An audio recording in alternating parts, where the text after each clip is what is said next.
mean, it's hard to blame us ignorant, lowly humans, because really, I'm willing to admit that I'm ignorant, and I'm assuming that every human doesn't have perfect knowledge and doesn't make the best decisions all the time. It's hard to blame us ignorant, lowly humans for God, the omnipotent, omnibenevolent, omniscient being, is taking a step back. It seems like if he were omniscient, omnipotent, and omnibenevolent, he would kind of take our ignorance into consideration. Just means like, probable guess. Supported by evidence. Supported by evidence. Well, what about the evidence that at any given moment a hurtling asteroid could come and blow us out of the universe, or the evidence that there's cancer and that people die on a regular basis from horrible causes? So, not at all that this is a fly in the face to theism proper, but if God is both omnibenevolent and omniscient and omnipotent, why wouldn't he then design the universe purportedly so asteroids wouldn't kill us, or so that we wouldn't get cancer and die? Great question. That's one of the hardest questions for me, to tell you the truth, and thank you for raising it. When you read the Bible, you will bump into Genesis chapter 3, which records how created beings, human beings, chose to flip God off, chose to tell God, get out of here, get lost. And because God gave us the gift of being a person, not a machine, because God is a heavenly Father, not a heavenly engineer, because he chose to create us as persons with free will, he respects our free will. We tell him to get lost, he takes a step back, and chaos erupts, and cancer, and heart failure, and death come into the picture. That is not God's design. That is not God's intent, that we die. But the wages of sin, the result of me flipping God off, is death. Christ comes to bleed and die on a cross to give us the ultimate solution: forgiveness and eternal life. In a heaven where there will be no more cancer, no more heart failure, but eternal life in the presence of God. But you and I are born into an unjust, unfair world, not because God created it that way, but because when we human beings told him to get lost, he respects our request, takes a step back, and chaos erupts. So, it kind of sounds like then that God, this might be too strong a word, but punished us by asteroids, cancer, and tsunamis and earthquakes? Yes, God does judge at times, but no, the vast majority of chaos in nature is a direct result of God stepping back, and chaos erupts. So then you wouldn't attribute things like earthquakes to like geological laws, or the way physics works, and the reasons why these physical occurrences like tsunamis, earthquakes, asteroids happen isn't because of the underlying physical laws of the universe, but because God just decided to kind of flip a coin and let whatever happens happen? No, I would say there are physical laws, and we better study those physical laws and learn those physical laws. But the whole idea of tsunamis, earthquakes, destroying human life is not the way God created this world to be experienced. It's a result of the earth being cursed and chaos erupting. Although there is order in this universe, there's a tremendous amount of chaos. And I would argue that God did not create that chaos.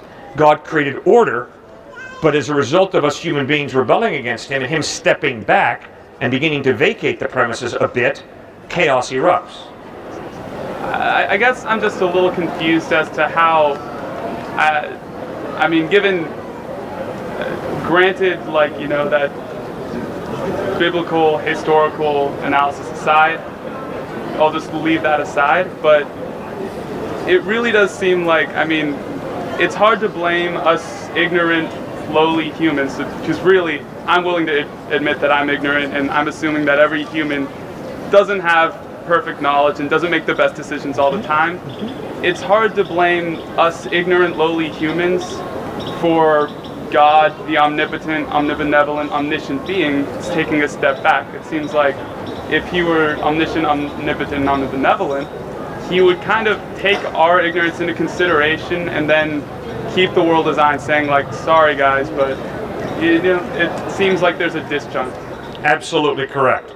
If it's just an issue of ignorance, I would have a problem. But Evil, sir, is not just an issue of ignorance. Racism is not just an issue of ignorance. Rape is not just an issue of ignorance. Murder is not just an issue of ignorance. It's a very deliberate decision to do that which is wrong. And God holds us responsible for our decisions to do wrong. Not only that, I agree with you. There's no way that I can know everything. We are both ignorant. I am ignorant with you in many, many ways, in the majority of ways. Here's what's really absurd. If you think about it, what's really absurd is that the God who's omnipotent and created everything loves you, loves me. You want to talk about absurd? That's the height of absurdity. That's either the height of human arrogance, that the God who created the cosmos would give a rip about this little insignificant speck of dust, or it's the most phenomenal news in the world possible. So that's what we got to figure out. Is it the most ridiculous, absurd piece of information, or is it the most exciting news possible? I don't want to ruffle feathers, but it seems like your argument just kind of got a little circular. I asked about, essentially the underpinnings of believing in God, and said, and it came kind of full circle because, I asked, isn't it a little odd that a God would act this way? And then you said, well, isn't it a little odd that God loves you? And that assumes the premise that there is a God to kind of... Oh, well, then let me straighten out the circle for you. Okay. What I thought you were implying is, Cliff, isn't it absurd that God takes me so seriously that if I tell him, bug off, get lost, that he would actually do that? Sure. And you see, my point is, yes, God does take you so seriously that if you tell him to bug off, he will get lost. Guess what? He takes you so seriously that he loves you. He takes you so seriously that he wants you to spend eternity with him in heaven. So I think you've put your hand on a very good point, which is God takes you seriously. You matter to him. And if you want to go out and destroy human life, he takes that very seriously. He's not going to intervene necessarily, but there will be a day of judgment when he judges you for that and holds you responsible. And if you say to him, oh, that was just a mistake I made when I went out and raped the woman and murdered the guy and stole the guy's money, that was just a mistake, he's going to say, guess what, buddy, I don't accept that. I gave you a free will, I gave you a rational mind, and you chose to do that, and I'm going to judge you for it. And also, he takes you so seriously that he wants to forgive you for the wrong that you've done. He actually loves you and wants you to spend eternity with him in heaven. He values you. He takes you seriously. And in one sense, I think that's absurd that the creator of the cosmos would take me, a little speck of dust, seriously. So that's a really good point. Like, we are little specks in the cosmos, and we've already established that we're really ignorant of a lot of things. I guess jumping back into a more philosophical level, so how are we, as ignorant, very limited, very finite things, ever supposed to comprehend or even comprehend that there exists a very infinite, very unlimited thing? And even if we're able to know that there is such a thing, how are we to know that he has the attributes you just named, that he forgives us, he loves us, and he has this relationship with us? Great question. The reason that I am not an epistemological nihilist, thinking that the human brain is stupid and out of touch with reality, is because I'm convinced that behind your rational mind is not the irrational. See, that's one of the reasons I'm a theist. I look at your mind, listen to the way you can think and articulate, and I'm impressed. All right? And so now I've got a decision to make. The rational mind that you have, it comes from the irrational. That's atheism. The rational comes from the irrational. That, for me, is really stupid. It is far more reasonable for me to believe the rational mind that I have the honor of talking with is the gift of an incredibly rational being. The rational comes from the rational. The rational does not come from the irrational. Okay, so that's the first point. Now the second point is, you're absolutely right. There ain't no way I'm smart enough to figure out God. And it just might be that this idea that God loves me is just simply human arrogance. God knows a good thing when he sees it, so that's why he loves me. Raw arrogance. But that's where Jesus Christ steps into the picture. Jesus Christ claimed to be revealing God. Now, the only reason I've had the privilege of having this discussion with you, and I have enjoyed it immensely, is because you have chosen to be very vulnerable. and you've opened up and you've told me your honest thinking. And I interpret you as being very genuine. I could be wrong, obviously. I'm not all-knowing, but the way you've talked with me, I think, has been very genuine. But the only reason I've had the privilege of talking with you, sir, is because you have initiated, you have opened up, and you have spoken very thoughtfully, very respectfully, very articulately, and that's an honor for me to talk with a person like you. But if you lied to me, if you played head games with me, or if you were totally silent, I would never have the privilege of getting to know you. Well, not only is that true between you and me, it's also true between God and me. If God is silent, or if God lies, or if God plays head games with me, I'm never going to know God. But if God chose to open up and reveal himself in Jesus Christ, that he really does love me, that he really does take me seriously, then it's possible that I can know this God. How are we to, I guess, what's your proof for Jesus' resurrection would be a more important and pressing question. You bet. Once again, I really intentionally steer away from the word proof, because I really don't think I can prove that Jesus rose from the dead, the same way I can't prove that God exists. I can't prove anything in life, really. I follow evidence, and then I ask myself, what's most reasonable to believe in light of the evidence? All right. Obviously, when it comes to the resurrection, the evidence is historical in nature. It's based on the trustworthiness of eyewitness testimony. So we've got Matthew, Mark, Luke, John, Peter, James.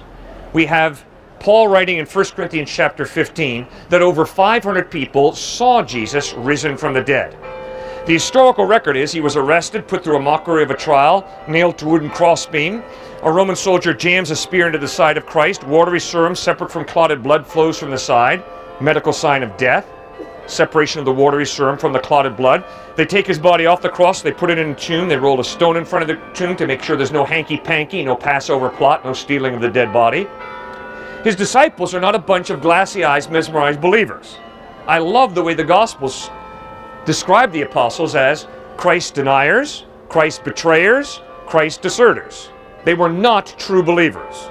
They doubted, all of them, and they ditched Christ in his moment of need. 3 days after he dies, the Gospels record that he first appears to some women. The reason I find that interesting is because of the grotesque sexism of the first century. If I was trying to foist a fail as a male author on society that the dead Christ had risen from the dead, I never would have had my first eyewitness be women. A woman's testimony was not even allowed in court. It was sick. Incredibly grotesque sexism.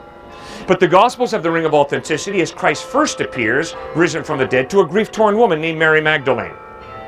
Then, over a period of 40 days, he appears to over 500 people who see him at different times in different places, risen from the dead. Now, what really kicks it home for me is those folks, the majority of them, who saw Christ risen from the dead, stood before Roman soldiers, and the Roman soldiers said, "Say Caesar is Lord and live," and emperor worship is the way we're unifying the Roman Empire right now, or else maintain that your Jesus is risen from the dead, that he is Lord, and we will kill you for it. And these eyewitnesses who saw Christ risen from the dead said, "We have seen Jesus risen from the dead, he is Lord," and they died, not for a belief. They died not for a passion. They died for what they claimed to have seen, the dead Christ risen from the dead. Which means, if they hadn't seen him risen from the dead, they died for what they knew to be a lie. I think if you study psychology, you will find out that people will not die to cover up what they know to be a lie. I really don't want to sound inflammatory, but... You're not, don't worry. Okay, thanks. I like you a lot. Thanks, appreciate it. That really... Thank you. Makes me feel good.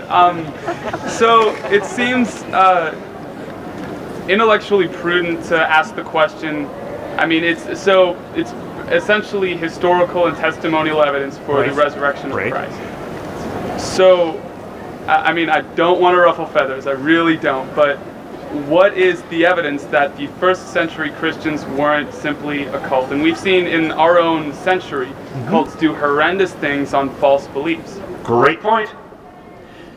And I think you've got to ask that question, because I think if you don't ask that question, you're setting yourself up to get ripped off in life. Now, when you read the Gospels, what you'll notice is Jesus bends over backwards to teach his followers to ask those questions. For instance, in Matthew chapter 7, verse 15, Jesus says, "Beware of false prophets," the cult leaders. Beware of false prophets. They come to you in sheep's clothing, but inwardly they're ferocious wolves. By their fruit you will recognize them. A good tree bears good fruit. A bad tree bears bad fruit. Good trees don't bear bad fruit, and bad trees don't bear good fruit. So check them out and never blindly believe, because you will be ripped off. Then in John chapter 7, verse 24, Jesus says, stop judging by mere appearances, make a right judgment. I like that. Don't just judge according to appearances, get into it. Check out the evidence, make a right judgment. Secondly, when you read the Gospels, you'll notice there's a brutal honesty about the sins of the guys who wrote those documents, about the sins of the leaders of the first century church, like Peter, who's pictured in the Gospels, and he's leading the church, right? And he's pictured in the Gospels as he denied knowing Christ.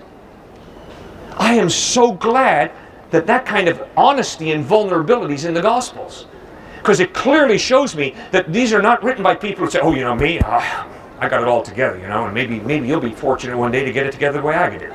No, these guys are brutally honest about recording the sins, the failures of these eyewitnesses of Christ. That lends tremendous credibility for me in their writings. The same way you've stood up here and said, man, I don't claim to know everything. Well, guess what? If you stood here and said, I know everything, I'd be going, hey, you are really out of touch with reality. But no, you gain credibility when you say, you know, I don't know everything, and I'm searching for truth, and that means you're in touch with reality. You tell me you know everything in biology, or you know everything about, I mean, that's ridiculous. So that credibility is built, that respect is built with that kind of honesty and humility. And that's what you see when you read those Gospels. I think because I've heard you over here for the last couple of days, and a lot of things that you base yourself upon is moral absolutism. So, in fact, I do consider myself a moral relativist. So, obviously, because I'm a moral relativist, I do not need God in my life. So, so then I just have a couple of questions that I want to direct towards you concerning moral relativism.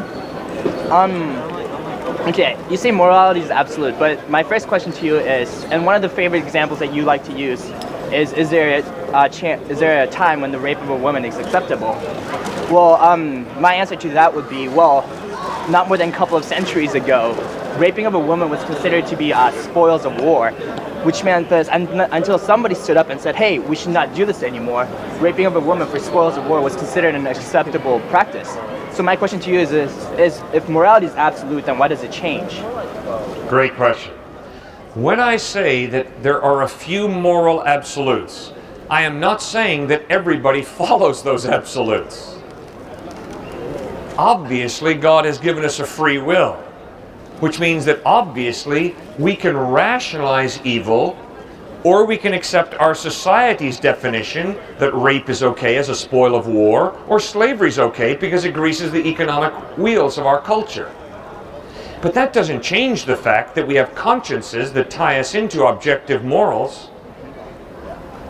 And the only way there can be an objective moral is if there is some mind prior to the human mind that has defined what that moral is. If there's no mind prior to the human mind who defines what objective morality is, then it's obviously people who define morality, which means it's relative depending upon which person you're talking to. Okay, then, but then you seem to talk from a perspective where you're saying, but I have reached this moral absolute. Or, I mean, my question to you is then, what keeps people, like, decades from now looking back upon this time period and saying, that person was not living out what's morally absolute? What keeps them from doing that? Because at this time period of a couple of centuries ago where that was a accepted practice, people didn't think of it as anything wrong. So obviously you don't think of some of the things that you support as wrong. So what keeps people from saying that in the future?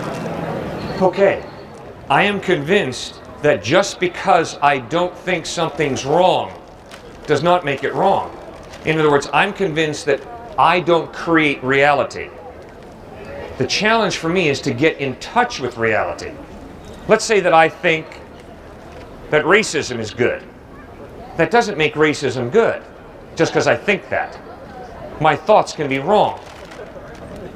I am convinced that all people have equal value, but all ideas do not have equal value. Some ideas are true, other ideas are false. And the idea that racism is good, I am convinced, is a false idea. Wrong idea. Okay. But then, so then in that context, so let's bring up like a major moral issue, which is abortion, between the choice of a woman and the life of a child. Like, how do you determine which one is right based on moral absolutes? Okay, great example. Abortion. If abortion is simply removing excess skin, I think it's hard to make a case that abortion is wrong. If abortion is murdering a child, I think the majority of us would agree that murdering children is not good. So the first thing you have to do is you have to answer the question, what is abortion? Is it simply removing excess skin? Nothing wrong with that. I peel my calluses, you cut your fingernails and toenails all the time. Nothing wrong with removing excess skin. Or is abortion terminating a human life motivated by inconvenience? Then, if you conclude that abortion is murdering a child, then you've got to ask yourself, is murder wrong? Now, I am convinced to the root of my being that murder is absolutely evil. And therefore, I don't care how many people want to tell me that murder's right, I'm convinced it's absolutely evil.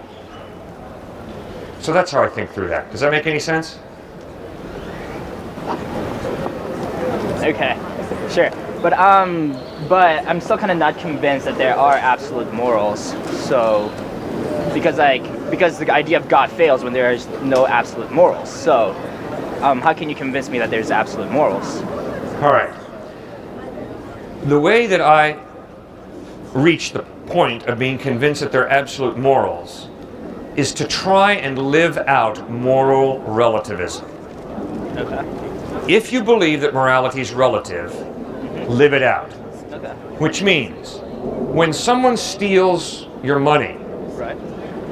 don't look at them and say, you should not have stolen my money. Instead say to them, from my perspective, it's wrong that you stole my money, but obviously from your perspective, it was just fine for you to steal my money.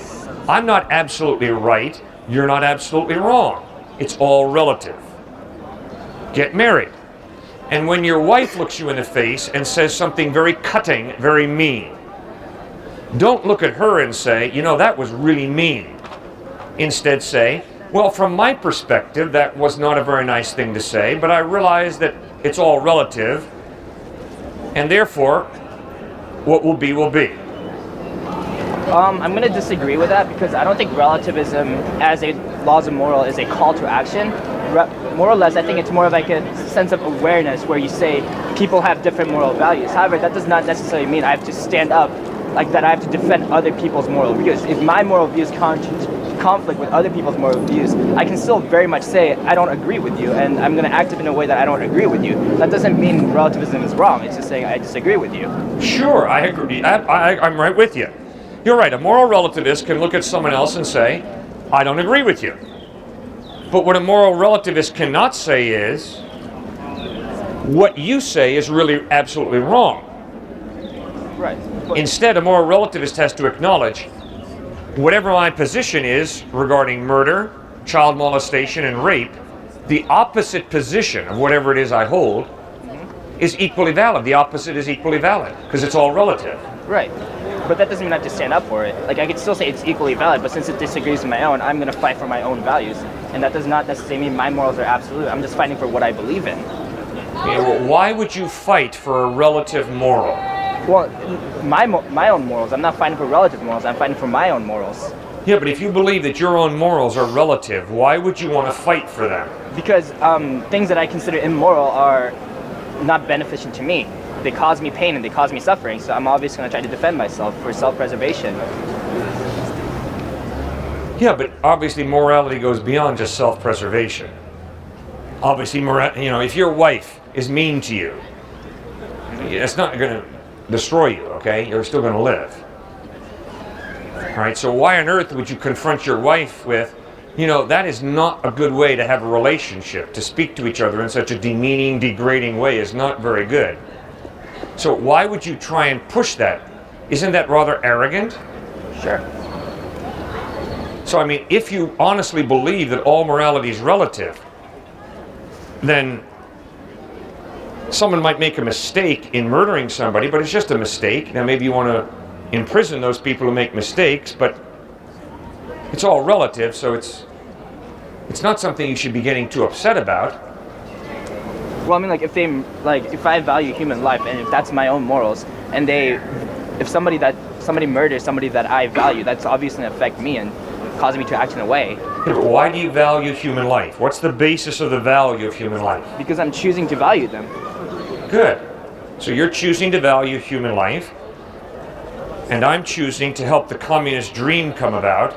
And in order to do that, I've got to slaughter a few million Russians in order to kick out the czars and have the communist dream, which will provide the most amount of good for the most amount of people.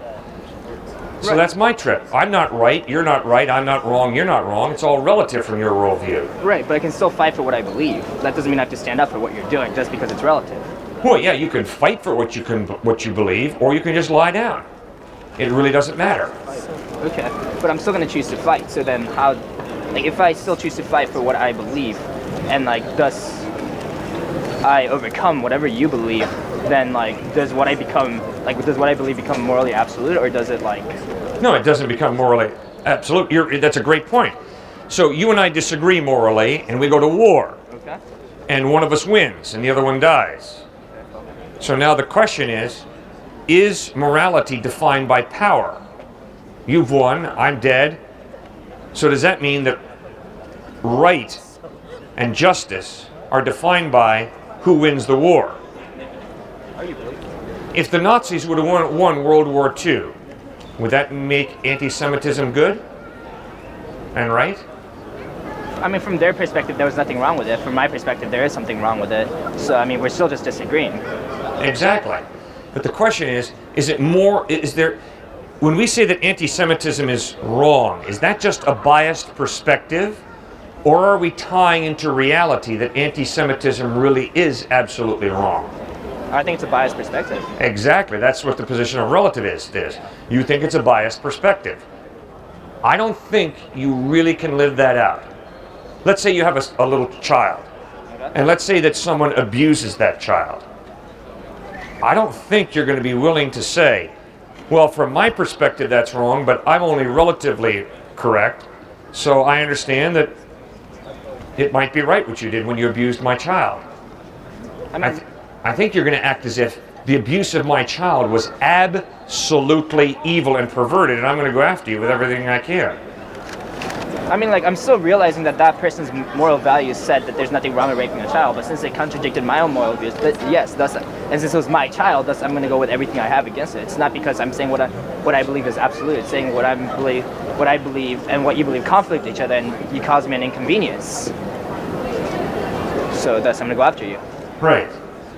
But I think that the passion with which you go after me for abusing your child contradicts your relativism. I think the passion that you go after me with when I abuse your child communicates that your child really does have worth and value, and when I abused your child, that was absolutely evil. I think if you're going to be a consistent moral relativist, you're going to have to be less committed to your position, because you realize that your position and the position opposite of your position are equally valid. I mean, but then it would probably be different for me if it was like some random child that I did not know. If I heard a story of a child that was physically abused, then I'd probably be pretty upset about it. But if it was my child, then that changes things. Right. Which I think is the argument of the Darwinists, right? That the reason you will protect your child is simply because of a biological tie. Yeah. And I would insist baloney. I would insist that although the biological tie is definitely real and definitely there is more to my love for my child than simply a biological drive. There is the ability to love. I think the proof of that is the ability to be a deadbeat dad. I don't have to be a loving dad. I can be a deadbeat dad, and I can be abusive if I want to of my children. Or I can choose to be a loving father. So I don't think I have to love my children. I think all of us are too keenly aware of fathers who do not care for their children. They're deadbeat dads. I think that points to free will, obviously. Well, to prove your religion correct, in a sense, Yes. wouldn't you have to prove others wrong? Okay, you can't prove it. All right? Well, You can't prove God exists. I could never prove God exists. The question is not proof. The question is, what's most reasonable to believe in light of the evidence? See, we all have a worldview. And if you ever have a professor who says to you, I base my life on proof, boy, you better go after the dude. And you better go ask him, oh, really? Tell me, professor, what are you living for? And secondly, what's the evidence that what you're living for is true? The proof. And you're going to watch him or her stumble all over her words. Everybody has a worldview. Every atheist, every agnostic, every Hindu, Buddhist, Jew, Muslim, Christian. None of us can prove that our worldview is correct. The materialist says, you want to know what the bottom line principle is? Matter. Material. Now, it's very logical if you're a materialist to live for money. You don't have to, but it's very logical, right? Because reality, bottom line principle is matter. So live for money and live for expensive toys and gadgets. What's the pantheist say? The pantheist says, nature is God. You're God. So therefore, meditate and get in touch with the deity that you are and the deity in the tree. That's faith. That's a worldview. What does the empiricist say? The empiricist says, I have faith that the bottom line principle, that ultimate reality is what I can see, smell, taste, hear, and touch. Well, you can't prove that, my empiricist friend. That's your worldview. That's your faith. And obviously, the biological Darwinist has profound faith that biology is the bottom line. And that be it your religion, be it your ethics, be it your love or whatever, it all has a biological root. Okay, I'm a follower of Christ. I believe there's a God who created all of this. That is my worldview. And it informs me why I have my rational mind, because it's a gift from a rational creator. It informs me why life exists, because life comes from life, not from non-life. It informs me that the moral absolutes that I am convinced are real, like if someone picks up a gun and shoots you because you're of a different race, that's absolutely evil, because it's a violation of your worth as a person. It's a violation of the value of justice. I am convinced that faith in Christ makes the most sense of life as we experience it. But everybody has faith, and so the question is, what's the evidence that your faith is right, is true? But I'm really obviously frustrated with people who say, oh, you religious people, you have faith. The rest of us, we really use logic and we really think. Excuse me, you pompous rascal. I can promise you, there are many devout Hindus, Buddhists, Jews, Christians who really think. The question is, why do you embrace the worldview you do? Because none of us can prove that our worldview is true. You can't prove it. The question is, does the evidence point to your worldview being true? And obviously, the woman who was speaking before you, did you see how I was trying to push her and ask her, can you really live out your atheism? And I think I almost had her to the point of realizing I can't live it out.